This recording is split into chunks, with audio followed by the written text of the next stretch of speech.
just either a slightly different from what they are, or we talk, we see things are not normal.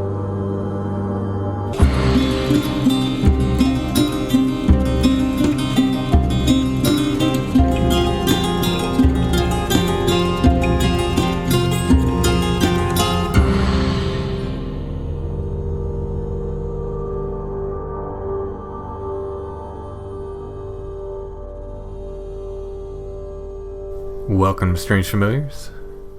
If you've seen something strange like a cryptid, a ghost, UFO, and you want to tell your story on the podcast, you can email us, strangefamiliarspodcast@gmail.com. We're always looking for new stories. I just returned from a trip to a ruined ghost town with Chad over the weekend. Didn't get much sleep. It was very, very intense.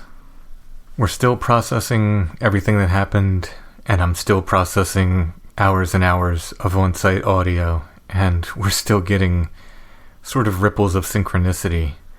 So I'm going to take my time to put together the show that talks about that experience, but it is coming.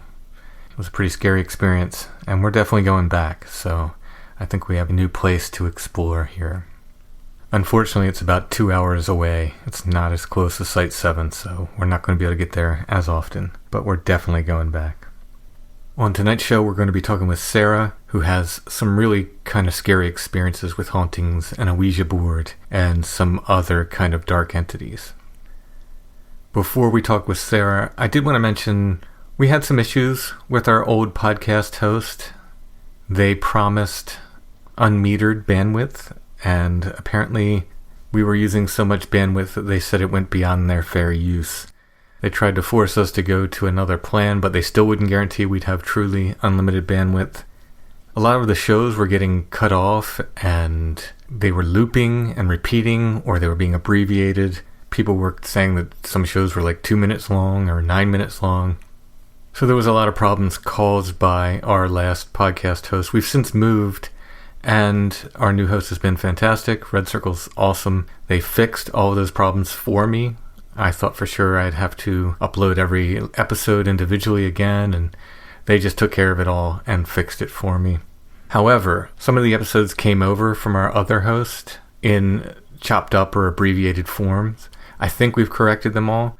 If you're listening to any of the old episodes and you run into any that seem messed up or abbreviated or skip around or loop or have any of those quirky problems that we were getting at our old host, please let me know so we can fix the problem. Strangefamiliars.com is moving right now. We're going to a new website. The website will probably be incomplete for a while as I work on it. This is a one-man show. Everything you hear, other than the voices that aren't mine, is done by me. We don't have a production team. We don't have an art department. We don't have any of that stuff. It's all just me. I'm doing all the editing, everything. And also the website. So it's going to take me a bit to get it back up and running and get everything on there. But we will have a new website. Strangefamiliars.com will be our permanent home. Thanks for sticking with us through all the little bumps that moving the podcast has caused. Hopefully we'll get everything settled back to normal and get back in the groove of things here any day now. So let's go to my interview with Sarah.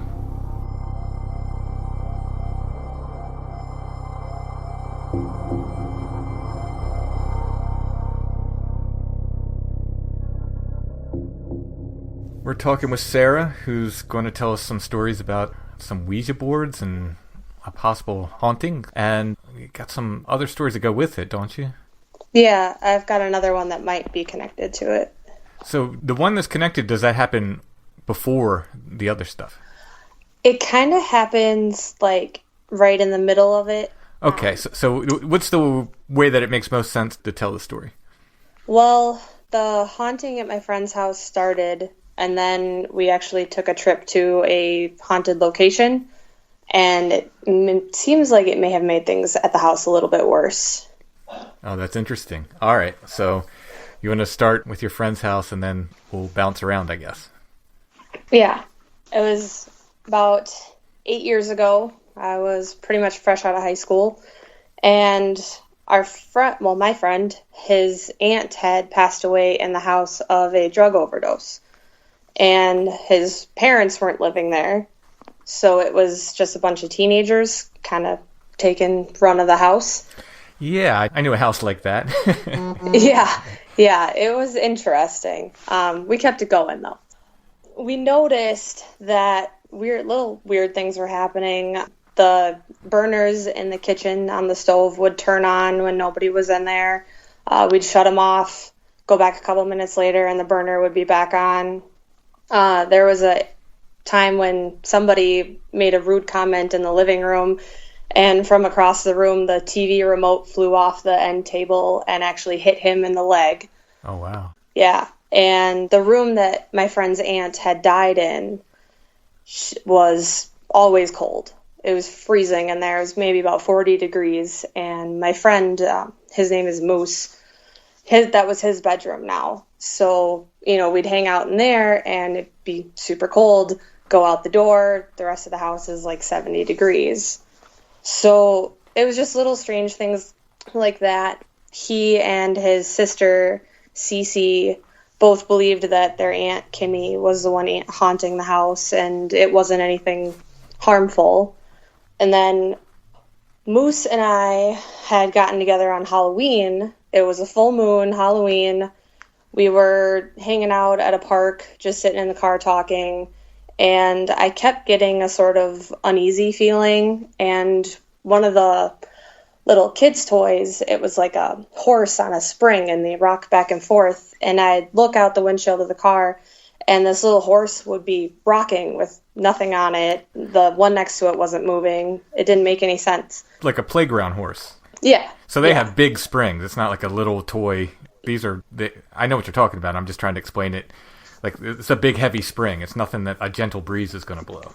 No, these are one of the things you have to sit on and really rock your body to get it going. Right, yeah. So I kind of told him, I was like, well, I have this weird feeling. Let's get out of here. We got a hold of my friend Josh, and we actually went up to a place called the Paulding Light, which I don't know if you've heard of that. But I have. Yeah, I've heard of that. Yeah. Yeah, so it's supposedly an old railroad that the caboose man died on the railroad, and you can see his lantern. So when you drive up to it, it's just a dirt road that stops at a guardrail. And past the guardrail, there's like a ravine, and there's a little stream that goes through there, and then it goes up another hill, and you look at the top of the other hill, and the light shows up. Well, I've been up there plenty of times, throughout high school, and always being into the paranormal kind of stuff, we'd go up there. But this time it felt weird. I got out of the car, and we were standing in front of the car, and I'd always heard stories that you don't go into the woods to the right. Bad things are in the woods to the right. Every other time I'd been up there, never felt anything strange other than just general dark creepiness. This time, I kept seeing out of the corner of my eye shadows moving to my right, and I felt really, really uneasy. So I convinced Josh and Moose that I needed to leave. I sat in the car. I was like, I'm not okay. Josh got in the driver's seat, and Moose kind of stood in front of that guardrail for a minute and looked over the guardrail. We yelled at him to get back in the car, and he comes back, opens the rear driver's side door, goes to get in, and at the same time he took a step in the car, my friend Josh slammed against the window really hard. And Josh was a bigger guy, tall, stocky. And I thought it was just, the movement of the car. And we got a couple miles down the road, and Josh was complaining that his arm was burning. So we pulled over in a parking lot, lifted up his shirt sleeve, and there was a handprint that went from just off the bottom of his neck on his shoulder down his upper arm. It had to be about 10 inches long from bottom of the palm to the fingertips. And the finger marks, there was 4 very clear finger marks, and the outside of the palm print was pretty clear. But the finger marks were bright red, and he said they were burning, and you could actually touch them, and they were very hot to the touch on his skin. Wow. Yeah. And he was driving the car, and he was driving a manual, so it was his right hand, and his arm was hurting, so we were a little worried. We started driving back home. It's about an hour drive home, and a little ways down the road, Josh was still complaining about his arm hurting, and his hand was twitching, kind of funny. I looked at his hand, and his fingers were, like, it's hard to explain. They were moving in the sort of way that those monsters in Japanese horror movies move, kind of like, not fluid, but real jerky movements. Mm-hmm. And his fingers were actually bending backwards, looking like they were going to break. He was in a lot of pain. We had to pull over. We didn't know what to do. And nothing like this had ever happened from going to the Paulding Light, from anything I'd ever heard from all the people I know that have been there. So Moose is a Native American, and from what I was told, he was born to be a medicine man. And he had a lot more, I guess, more power behind his prayers. He was more connected to, like, the Great Spirit and stuff like that.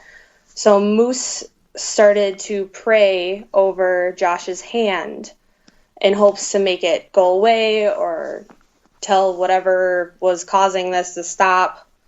And Moose was like middle of sentence praying, and he passed out in the back seat of the car. Moose passed out. Yeah. Passed out, flopped sideways behind me, behind the passenger seat. And I was sufficiently freaked out at this point. I guess so. Yeah. Well, I reached back there to kind of shake him, and the seat behind me where Moose's head was ice cold. Just freezing. And I'm shaking him, yelling. I'm like, wake up, wake up. And he wouldn't wake up. So we kept driving, just hoping we'd get back to town, hoping we'd get someone to help us. And all of a sudden, Moose wakes up in the back seat and just sits up and has this blank look on his face. Scared the crap out of me, to be honest, because I didn't expect him to just sit up out of the dark. So this is all the same Halloween night? Yeah. Okay. Yeah. So, and it was kind of like set the mood that it was Halloween, it was a full moon, it was dark and creepy out. So, I don't know, it was just a perfect night for strange things to happen, I guess. Mm-hmm. It sounds like it, yeah. So we're speeding back on back roads that nobody has any business going over 45 on, trying to get back to Moose's house so we can get sage and kind of like try to cleanse everybody and get rid of this spirit. And Moose noticed that the seat next to him was cold, and he started praying again. And he kept praying. The seat never really warmed up, but he didn't pass out again. And we got back to his house. We go inside, and Josh's hand was still twitching. Not as bad as it was. Like, it didn't look like his fingers were going to snap, but it was still twitching. His arm was still hurting. He told us that it was like he didn't have any control over his hand, that something was making his hand move. He'd try to clench a fist, and his fingers would break free and start bending backwards again. So Moose tried to pray over him one more time. And we were inside the house at this point, in the living room. And they were sitting next to each other on a sectional couch. And Moose was on the end that didn't have an arm on it. He was praying over Josh's hand, and he passed out again and actually fell off the couch onto the floor. After maybe a minute or two, he woke up and said that something had followed us back from the Paulding Light. It did not belong there. It was a spirit that just happened to be there, and it wanted to hurt us. That was kind of the end of that. Josh and I left, freaked at that point. So we left, kind of kept going on about our business, and that was when things in Moose's house kind of took a little bit of a creepier turn. Not just, Aunt Kimmy is haunting us, more of there's something else here. Mm-hmm. So we noticed that Moose's sister, Cece, would fall asleep at really random times, just all throughout the day, just pass out for a little while. And we didn't really know what to think of it. Nobody was really sure. We were all between the ages of like 15 and 19. And one day somebody had realized that her hand was moving while she was sleeping. And so they put a pen in her hand and gave her a paper, and she started writing out words and sentences saying that this was Kimmy and she was watching over Cece, making sure that she was okay. And Kimmy told us that Cece had a heart issue, which was causing her to pass out somehow. Well, a little while later, I don't know, a couple months maybe, we were talking to Cece and Kimmy while she was passed out, because we'd have conversations with Kimmy, and Kimmy would answer all these questions that Cece didn't know the answers to and couldn't respond to. She was dead asleep. Now, she was answering via writing. Yeah, via writing on paper. We had like a notebook full of conversations between us and their Aunt Kimmy. Wow. So, not to interrupt your story, I'm just incredibly curious about this. So she's literally passed out or asleep at this point. Yeah. Like you could touch her, push her, kind of like we've checked to see if she was awake and faking it at the start. And, you'd like push her and she'd just collapse onto the floor, snap, in her, and she'd never react. Lift her eyelids up, her eyes wouldn't register anything. Like they were just like white. She was totally out. Was there any point where she was writing where she wasn't even like facing the notebook at all? You know what I mean? Like looking in another direction or? Usually, yeah. Wow. Usually. And like the writing wasn't on the lines. It was just kind of whichever way you put the paper. Uh-huh. Cece would usually be kind of like hunched over, head totally down, and like usually face down or, face one direction, and her arm would be out writing on a paper, like fully extended or off at some angle, just however she fell asleep. Did you know Cece's handwriting? I didn't. But this was kind of just like really chicken scratchy handwriting. It looked like messy boy handwriting. Mm-hmm. So I can't say for sure if it wasn't her handwriting or not.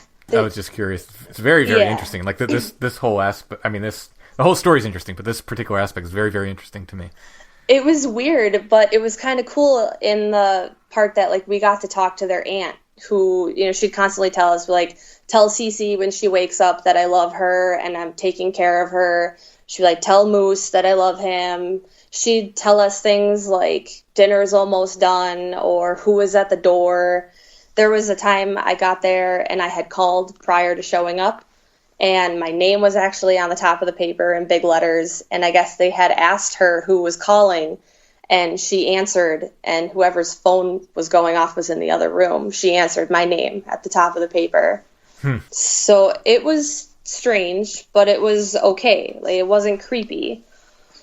Well, Kimmy started to tell us that there was a bad man in the house, and he wanted to hurt her because she was weak from her heart issue. And that hurt Cece. Yep, he wanted to hurt Cece because she was sick somehow. And she told us that she was protecting her so the other spirit couldn't take over her body while she was asleep, that she was basically trying to keep her as safe as she could. And I don't know, people started acting a little bit differently, I guess. There were more arguments and fights and a little bit of like bad energy sometimes after that, more than usual like teenage spats. Mm-hmm. And there was one night, our friend Alex and I were in Cece's bedroom. We were all talking. Cece was on her bed, and in the conversation, middle of the conversation, she fell asleep again. So we're like, okay, we'll talk to Kimmy. So we got the paper and the pencil, started talking to her, and after a couple of minutes, Kimmy said, the bad man is in the room. And I was a little creeped out. I kind of felt like I knew the rules of how to interact with the dead, I guess, because when I was little, I wanted to be a ghost hunter, and I'd always been told that the dead could not defy the living. So basically, if you told them to leave, they had to leave if it was just a ghost. So I told him, I said out loud in the room, I was like, you need to leave. You're not welcome here. You have to go. And Kimmy would tell us, he's not listening. He won't leave. He wants to talk to you. And Alex and I very forcefully refused, telling him, we're not talking to you. You need to go. And Kimmy told us that he wanted to play a game with us, and we refused. As we were refusing, repeatedly, because he kept pressing, and Kimmy kept telling us that he wants to play, Cece started to lift off of the bed. She was kind of laying down. Her torso was a little bit slumped off the edge of the bed, and the pen and paper was on the floor. And I noticed that Cece was lifting, and the blanket. I'm sorry, you cut out just a second. What was moving upwards? Cece was moving upwards off of the bed. Oh, wow. Yeah. So she's levitating at this point. Yeah. Yeah, it was crazy. I never thought I would see that. And I pointed it out to Alex. I was like, Alex, she's moving, like jump on her. So we both put our full body weight on top of Cece to try to hold her down. And she kept lifting. I was on my knees on the floor, kind of laying with my torso over the bed, over the top of Cece, and my knees were coming up off the floor. I felt my legs extending. And then I felt myself sliding to the right.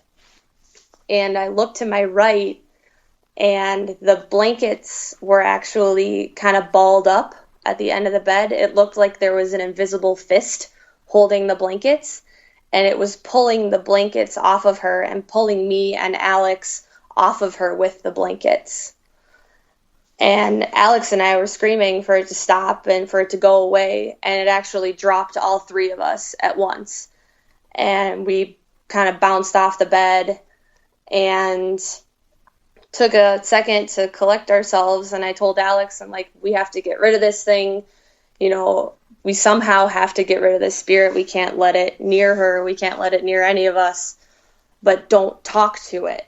Because I just felt like if you talk to it, you gave it some sort of importance, and it would somehow become more powerful than it was. So I didn't want to fully acknowledge it and just start a conversation with it. So we put the pen back in Cece's hand when we noticed her hand start going again. And she started writing, Kimmy started writing that he wanted to play the game and he would leave if we played the game with him. I still wasn't convinced that I wanted to play this game because I didn't know what would happen. I didn't want my friend to get hurt. I didn't know if he was going to kill her or what. I was just really scared. Did this entity explain what the game was at any point, or does that come later? It kind of comes later. Okay. We finally caved and agreed to play, and what Kimmy said was that it wanted us to leave the room for 1 minute, and it would leave Cece alone for a little while. Alex wasn't going anywhere. He was like, I'm not going. I'm staying right here. I'm not leaving my friend. I told him, I was like, let's just see what happens. We just got to wait outside the door. I didn't want to leave my friend either, but I didn't want this thing to stick around. So I was hoping that maybe it would go away. So Cece's bed was kind of in the opposite kitty corner of the room from the door. Mm-hmm. So we walked across the room, set a stopwatch on our phone, and I think I had my phone out while Alex closed the door. And when we closed the door, Cece was covered in blankets and the lights were on. The room was fairly clean. There was some stuff in boxes, but it was neat. We just peeked through the crack of the door as we closed it really slowly, just kind of like we were thinking, is this the right decision? Should we really be doing this right now? And as soon as the door latched, I pressed start on the stopwatch, and the light shut off from inside the room. Well, it was about a 10-12 foot span from her bed to the light switch. There's no way she could have made it in the half a second it took us to latch the door, because we were watching her as we closed it. Well, the light shut off, and all of a sudden it sounded like a tornado was going through that room. You could hear things flying through the air, bouncing off the walls. There was just crashing coming from this room. And Alex and I are standing at the door, shaking, terrified, because we were afraid she was going to get hurt. And finally, I was just had my eyes on the stopwatch, watching like 58, 59, 60, and we threw the door open, flipped the light on as fast as we could, and as soon as the light turned on, Cece started screaming in the other corner of the room. We ran over to her. She was still on the bed. Things were everywhere. The floor was littered with clothes and books and furniture, like lamps and drawers from dressers. And she was just screaming and shaking, and we held on to her, and she didn't know what happened. She just woke up terrified. And Alex and I were probably just about as scared as she was, because we actually knew what was going on. Mm-hmm. You know, we just tried to calm her down. You know, it's okay. Everything will be all right. You know, we had told her about this bad spirit in the house, and I think we told her that, you know, he's going to be gone for a little while. It's okay. We're here. You know, Kimmy's here. We're going to protect you. We're not going to let anything hurt you. I just remember her sobbing. I've never seen someone so scared in my life. Let me try to put on the skeptic's hat, and it doesn't fit me very well, but the amount of damage and stuff thrown around the room, if you were to remove yourself from the situation and think, you know, maybe Cece was trying to play a prank here, and I'm not saying that, I'm just saying, like, do you think she could have done that much damage in a minute herself?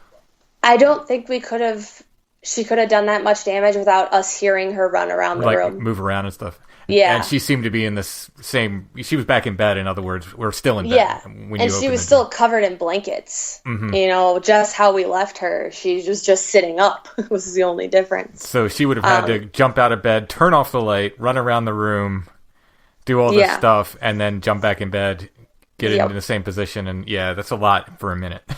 Yeah, and somehow jump out of bed and get to the light switch in the half a second it took us to latch the door. Yeah, that part is... I mean, all the stuff thrown around is a big part too, but the light turning off immediately, she would have had to be right on your heels. Yep. And I mean, we watched her as we closed the door. We knew she was still there, still asleep. Mm-hmm.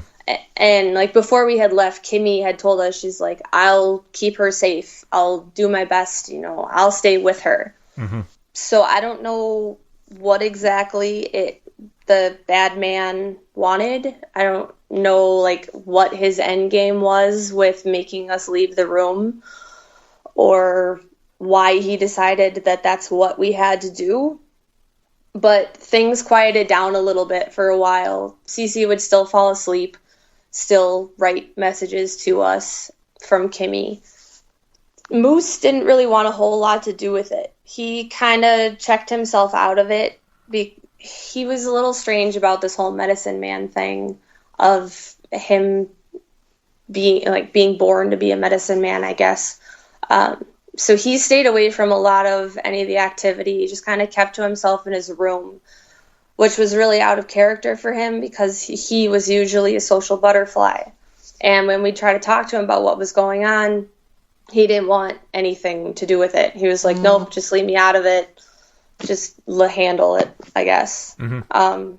So a little while later, I don't exactly know the time frame, I had gone out and bought a glow-in-the-dark Ouija board from our little 5 and dime in town.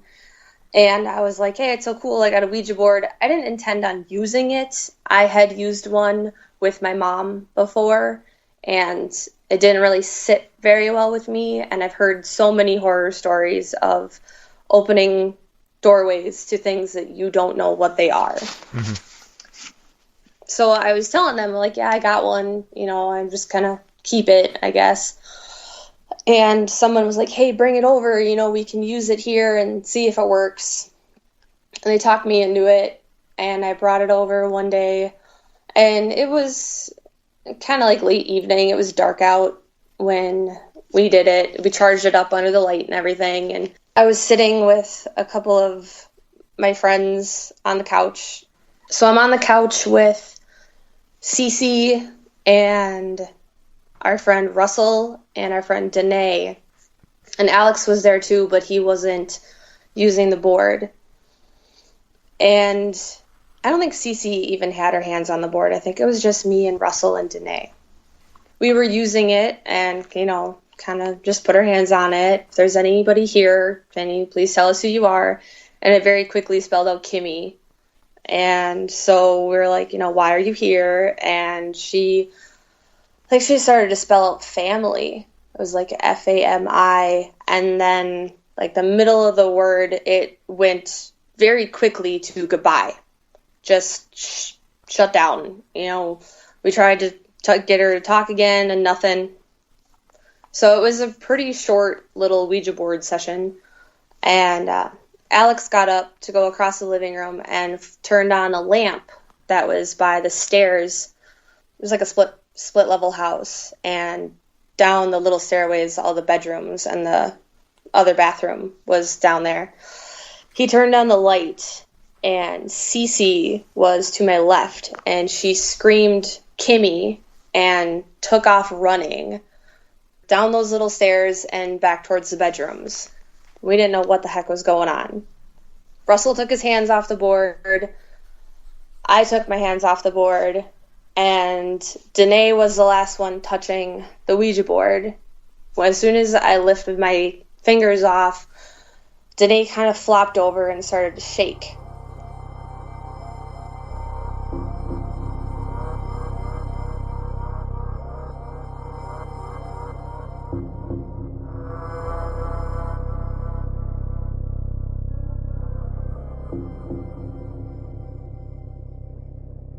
We'll get back to the rest of my interview with Sarah in a moment. I do want to mention that Strange Familiars is brought to you by our patrons. Thank you so much, patrons. Without our patrons, we could not make Strange Familiars. If you like Strange Familiars, if you like what we do, and you want to help us continue to make the program, please consider becoming a patron at Patreon. That's patreon.com/strangefamiliars. Every month we do at least one full extra episode for our patrons. Often we do more than that. But we guarantee one full extra episode of Strange Familiars for our patrons. We try to give them other content and offers besides that. You can check out all the ways to support us at Patreon, patreon.com/strangefamiliars. Another way you can help is to leave nice 5-star reviews wherever you're listening, iTunes, Stitcher, YouTube, wherever it is, and make sure to like and subscribe to the podcast.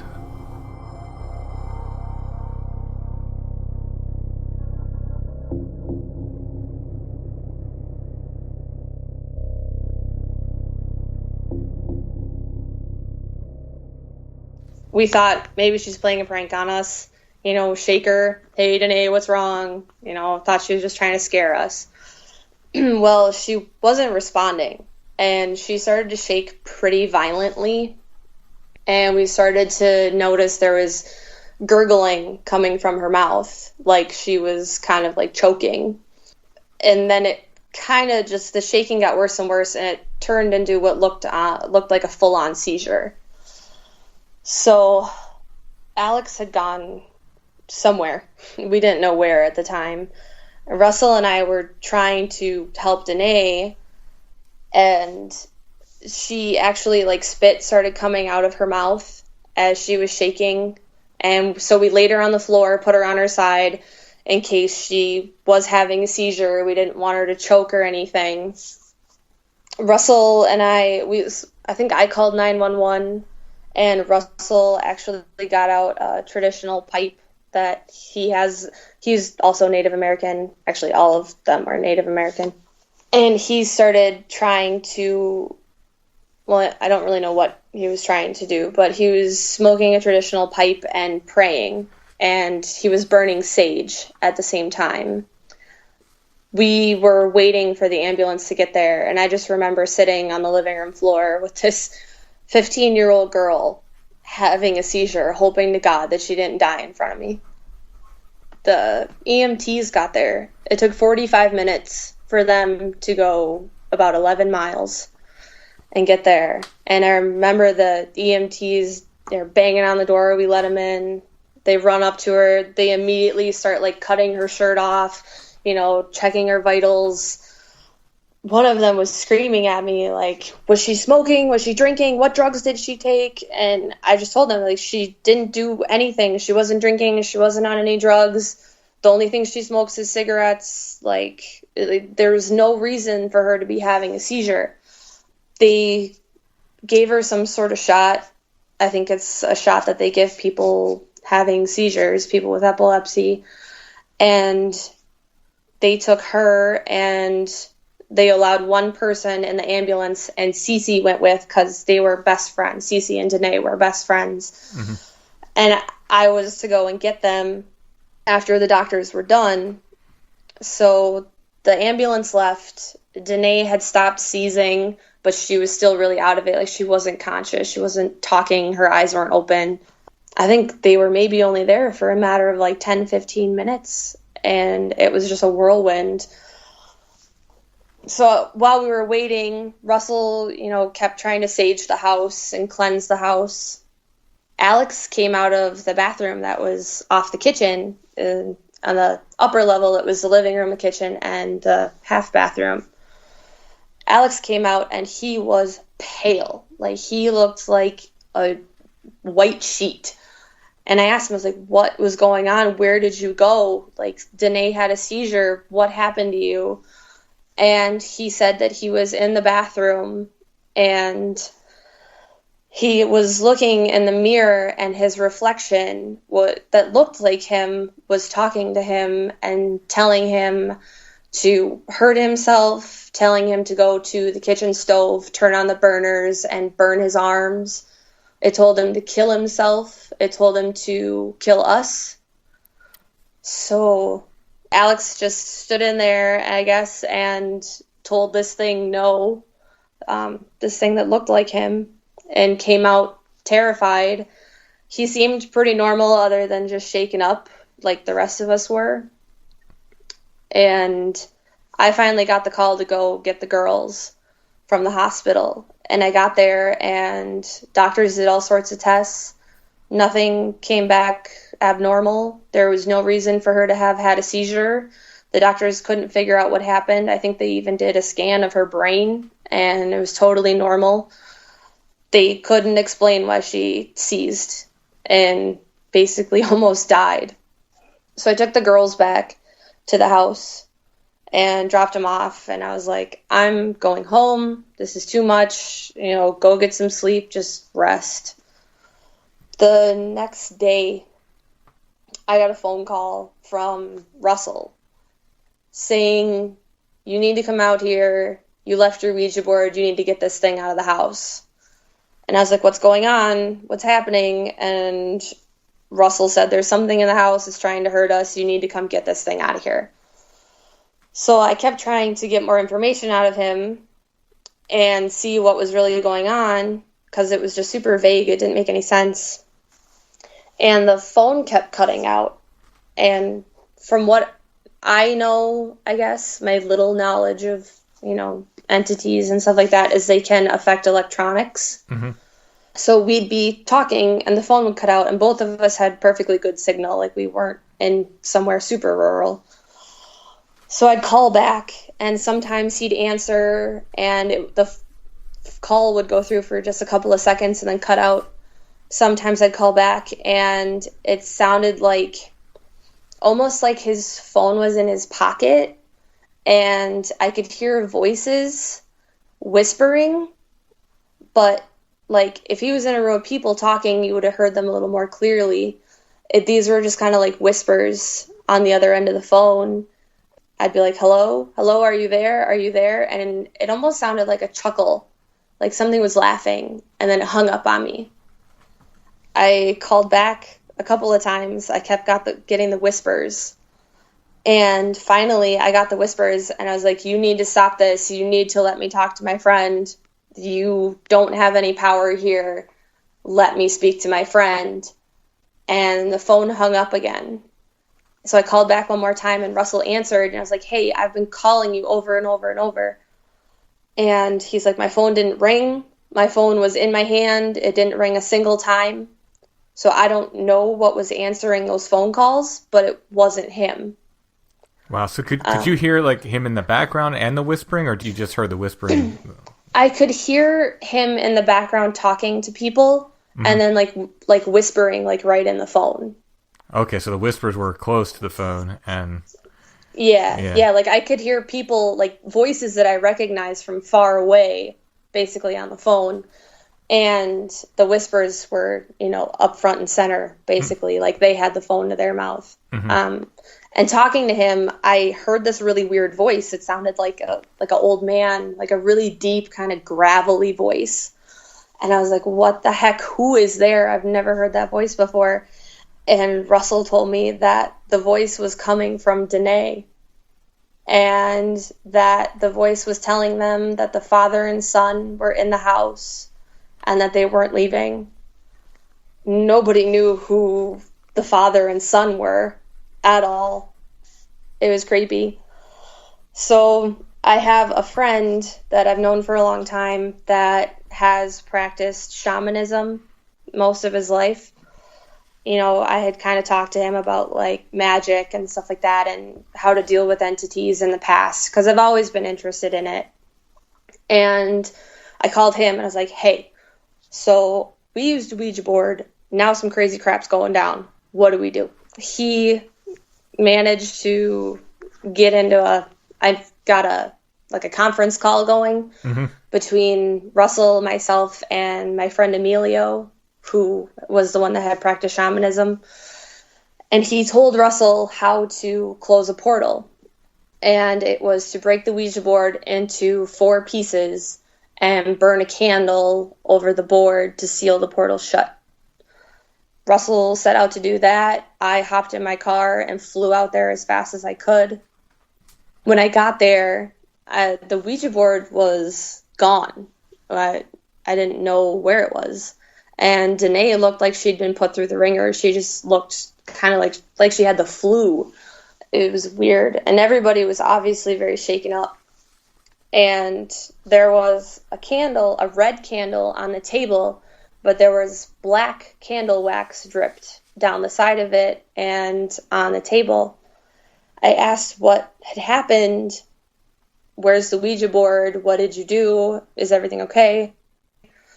And they said they did what Emilio had told them, broke the board into 4 pieces, melted the candle over the board, and poured the wax on it.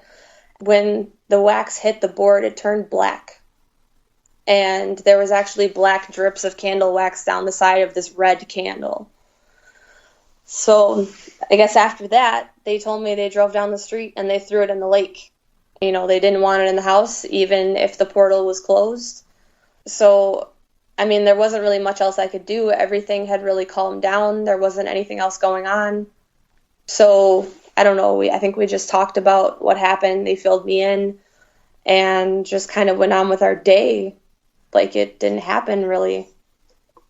I stopped going over there after that. I think part of me thinks that they kind of blamed me for what happened because it was my Ouija board and all of the really weird stuff, like a grown man voice talking about spirits being in the house was coming out of a 15-year-old girl. Right. But we all kind of like fell out of friendship after that. Like the whole group kind of dispersed.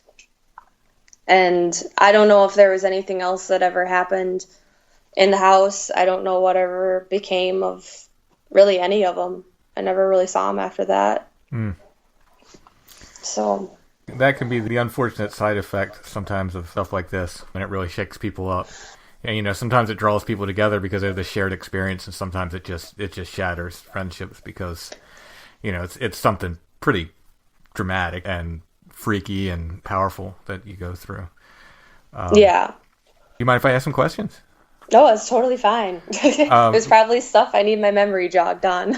Was it Josh who had the handprint on him? Yeah. Yep. And I did go look on my computer, and I do have some pictures of like the finger marks down his arm. Oh, wow. From that, yeah, like bright red. It looked like somebody almost burned him. Are those shareable if he edited his face out or anything?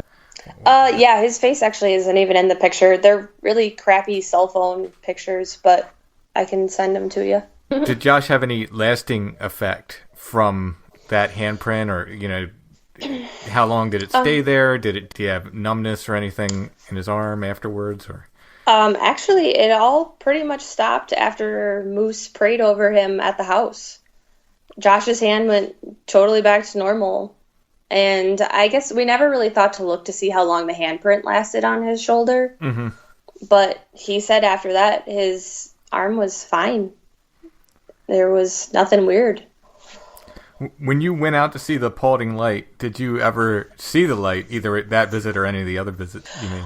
I've been up there at least a dozen times, because it's only about an hour from where we live. Mm-hmm. So it's kind of like a, hey, it's late at night, let's go to the Paulding Light for something to do kind of thing. So sure. we all go pretty much a lot as you're in high school and stuff. I've seen it plenty of times. That time we did not see it. I just was seeing the shadows on the right side of the path when you're looking towards where the light would be.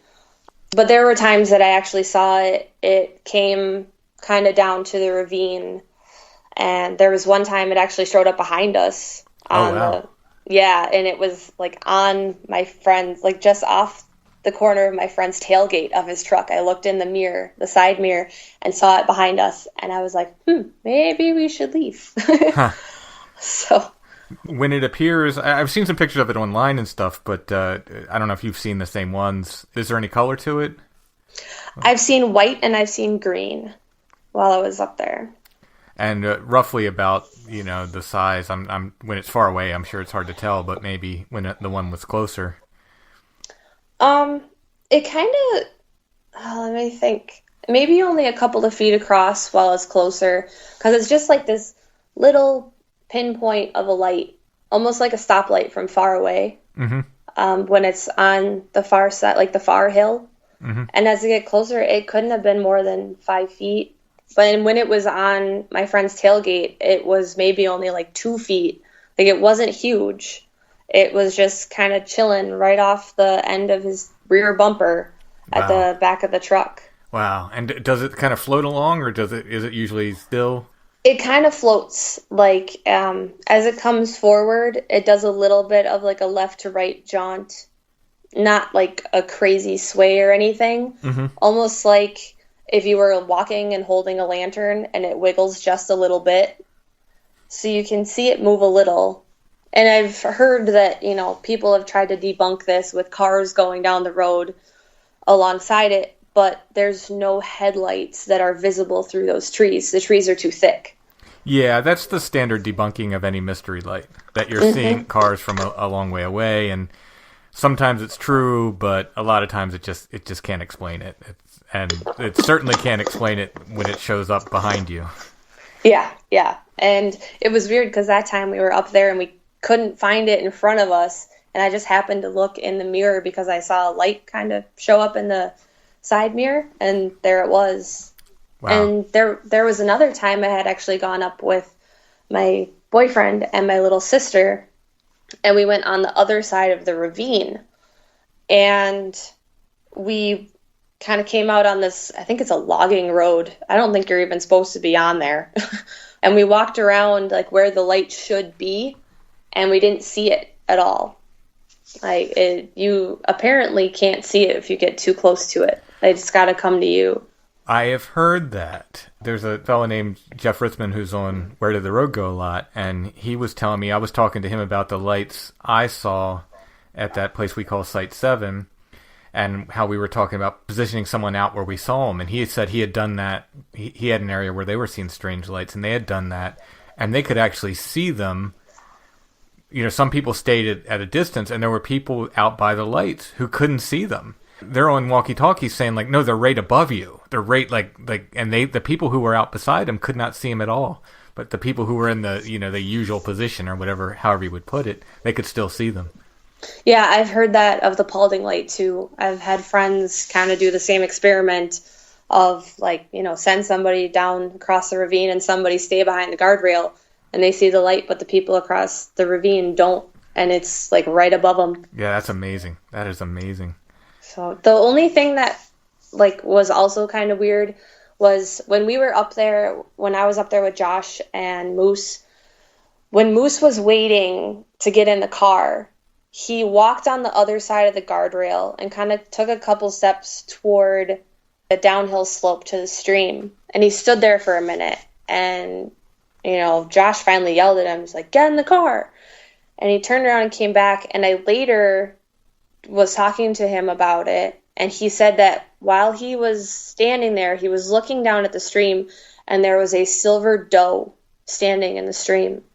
Almost like a spectral deer, I guess. Oh, wow. And I've kind of had this feeling my whole life that I've been very close to spirits and been able to kind of know when they're around and connect to them.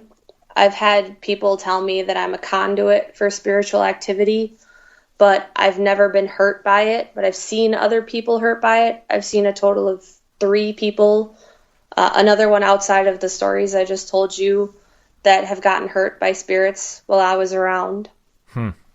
And Moose had told me that when he was passed out, I think in the car or at his house after he was praying over Josh, he was told by the Great Spirit that there is someone watching me, taking care of me, and making sure I don't get hurt by these entities. And it's my personal belief that that is the spirit of my grandfather. I was really close to him. He passed away when I was little. And I've always kind of felt his presence around me, especially when I was going through, him having passed away at such a young age. I would sit in my room and talk to him, and I could actually feel someone sit down next to me on my bed and put their arm around me and hug me. And so I've always believed that my grandfather is making sure that I stay safe and I don't get hurt, and just kind of like a guardian angel if you believe in them. Yeah, well, I mean, from your story, and correct me if I'm wrong, because I've only just heard it tonight, but it seemed like, in a way, like this stuff was kind of happening to everyone around you in this house. Yeah. And not you, right?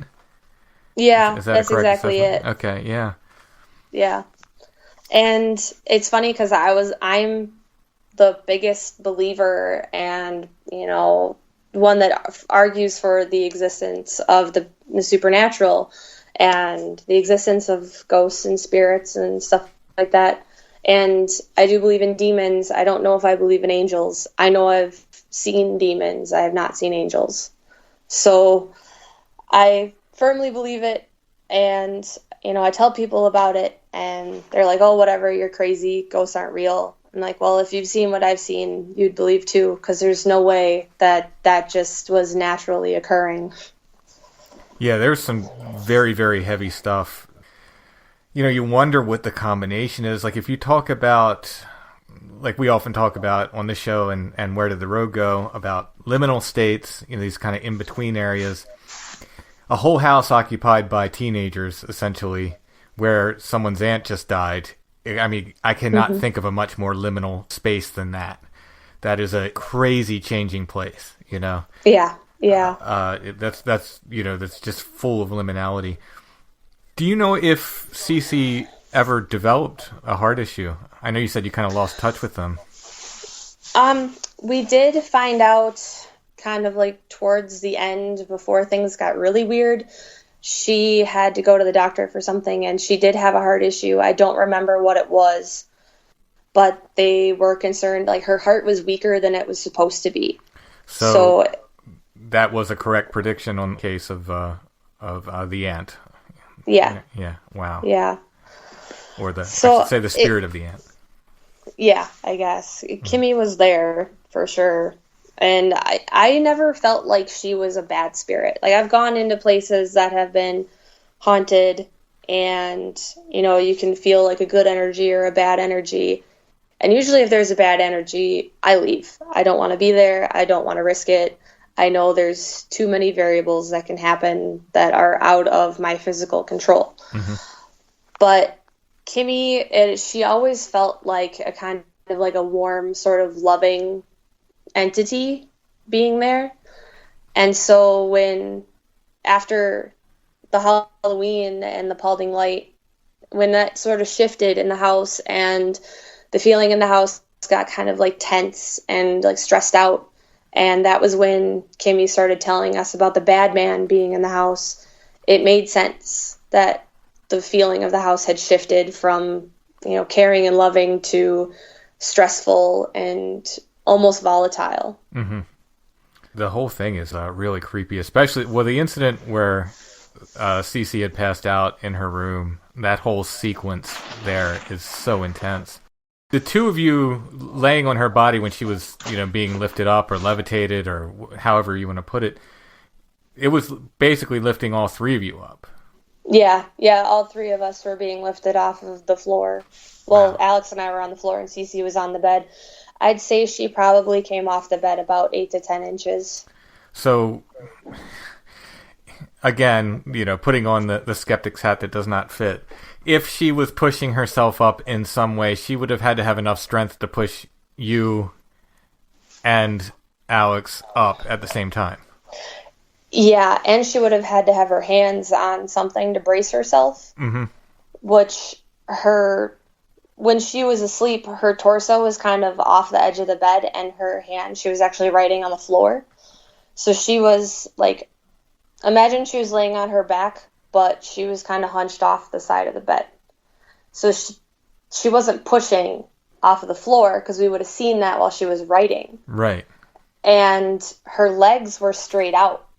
And her legs remained straight out because I was on top of them while she lifted off the bed. Wow, that is creepy, though. It was probably one of the scariest moments of my life, and I've kind of stayed away from anything supernatural ever since then. I think it scared me I wouldn't say scared me straight, because it's not straight to be away from the paranormal, but it just scared me enough to kind of ease back on my infatuation and curiosity, because I really saw that things can go bad. Yeah, that'll do it. Mm-hmm. Absolutely. It has these similar elements to these other, kind of stories. It's not the same. That's what I like about these stories. You hear these like similar elements to these different hauntings or poltergeists, whatever you want to call it, that are similar, that sort of check the same boxes, but they're not the exact same story. It's not like, you're telling the same story that, I've read 5 other places or anything like that. Yeah. Then that's what's really, really interesting to me about them. When you had the phone call and you heard the whispers, were you able to make out any of what they were saying, or did it seem like a different language, or they was too far away to understand, or anything like that? You mean like my friends in the background, or the whispers? The whispers that weren't your friends. I could not make out what they were saying. All I could really tell, like discern what it was when it sort of laughed and hung up on me. Mm-hmm. It didn't sound like another language, but I couldn't tell what it was saying. Okay.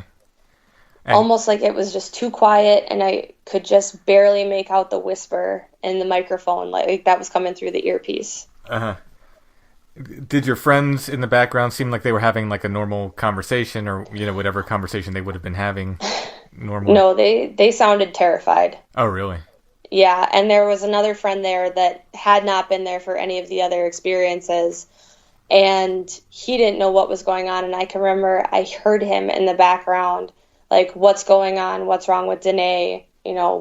What happened here? Because I think he was dating her at the time, and so his girlfriend sounded like a man. Wow. And I mean, everyone sounded very scared, and the voice in the background that was coming out of her, when Russell told me that the voice was coming from Danae, I got chills all over my body, and I went a little bit dizzy, and I just thought to myself, what have I done? Like, what did I open up in their house? And I was really afraid that I was the cause of my friends getting hurt because of what I'd been told about being a conduit for spiritual energy.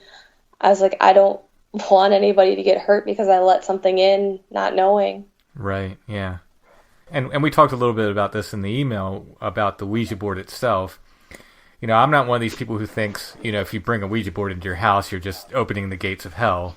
That said, I think any of these things, anytime you're messing with the other, it doesn't matter what tool you're using, it can go sideways on you. And a Ouija board is just one of these other tools.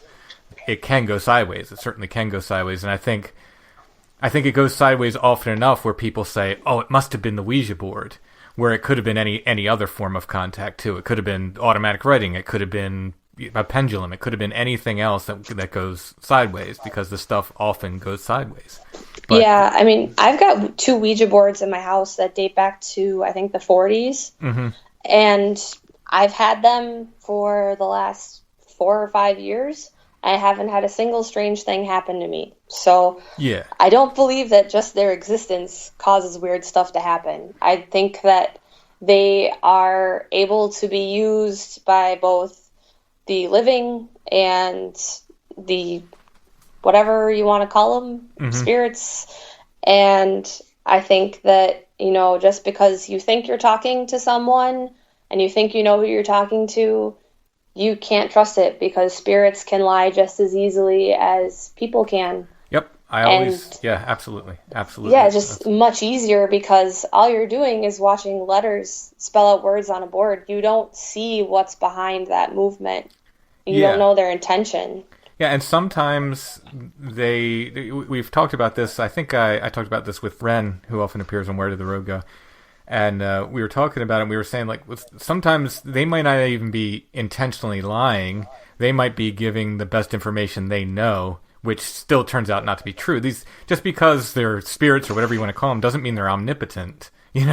They don't. Yeah, exactly. They don't know everything. They might just be giving the best information. It turns out not to be true. There are others that are probably outright lying, or just trying to give you an answer to please you or to keep the contact going. There's any number of reasons why the information might be false. And sometimes they're right. There are a lot of psychics who can give a lot of great information and be right a lot of the times, but nobody's right 100% of the time. And that's what I often point to, the Mothman prophecies. In the predictions they were getting in that book, a lot of them were correct, and they were correct enough where they were really paying attention to what was going on, but a lot of them didn't come true, where they'd be off just a little bit. It's enough to say, just don't take anything as absolute truth that comes from the other, whatever it is, spirits. People think maybe you're contacting like your inner self or something, and that's fine too. I find that just as interesting as spirit contact, but even that, you can't, whatever the information is provided, you can't just rely on it. You can't trust it. Yeah, it's too hard to trust what you can't see there. Mm-hmm. And we don't know what the motivations may be for that, whatever that is. But yeah, that's such an interesting story. Well, thanks. Yeah, thank you so much for sharing it, Sarah. Yeah, and if you ever want to hear any of my other stories, just let me know. I've got little ones. I've got another fairly creepy one.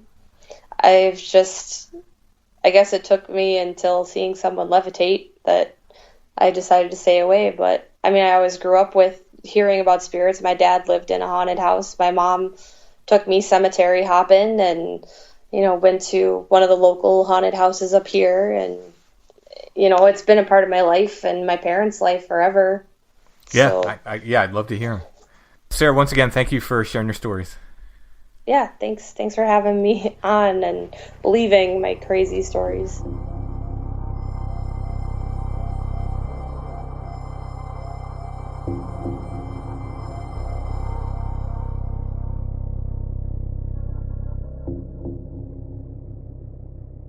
Thanks for listening, everybody. Next week's episode, I believe, is going to be a swap cast with Conspiranormal. I'll be hanging out with the guys from Conspiranormal, and we will have a shared show. It'll be on both of our feeds. So you'll be able to hear the Strange Familiars version here and the Conspiranormal version there. I think it will be an early release as well. Conspiranormal usually releases their episodes on Sunday night, and I'm going to try to release it at the same time. We'll be back soon with more Strange Familiars.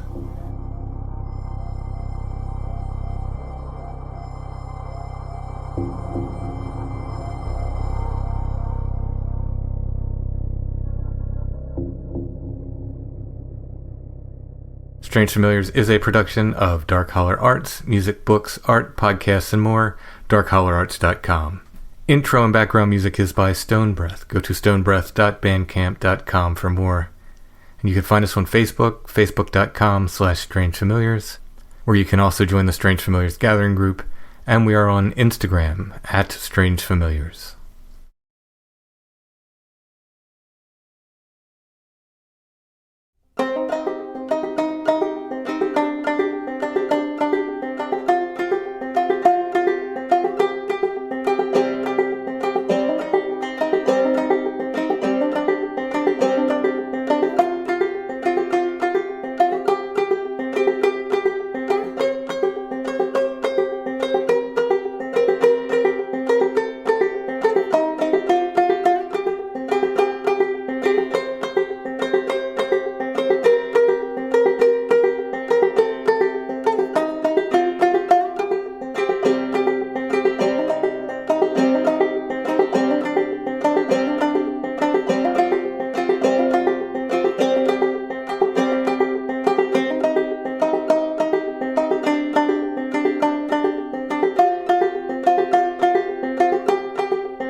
I see the